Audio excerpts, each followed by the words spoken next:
Balik kulungan ng sarong high-value individual makalis na makuha aning 11 milyon na kantidad ni Shabu. Sa pigkondusir na bypass operation alauna 45 nin aga kasuudma sa Purok 1 Barangay del Rosario, Mercedes, Camarines Norte. Binisto ang sospek na si alias Palitz, 41 anyos, mayong agom, mayong trabaho, residente kang Purok 5 Barangay 2 Daet, Camarines Norte, na ikatulong beses na ngunya na nakulong huli sa parehong kaso. Sigun kay Police Captain Danilo Capilan, officer in charge ka Mercedes Municipal Police Station, pirang simana manindaminan manan ng hiro kan sospek antes an pag-aresto. Nakumpiskar sa sospek an poko mas o menos 150 gramo nin shabu na nagkakantidad nin 1,020,000 pesos. Napakalaking tulong po ng ganitong kalaking halaga po na nakuha po natin sapagkat ito po ay hindi natin na-prevent.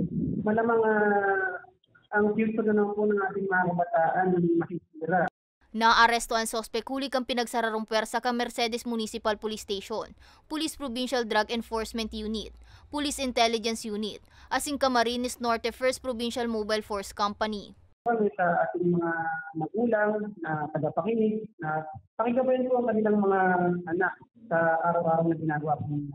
Sapagkat hindi po natin alam na baka mamaya po sila na po ang target ng ating mga masasamang loob, lalo-lalo na may kinalaman sa illegal na droga. Sa presente, nasa kustudiya na kan otoridad ang sospek, asinahampang sa kasong pagbalgar sa Republic Act 9165 o Comprehensive Dangerous Drugs Act of 2002. Para sa mga baretang tatak Bicol, May Arango.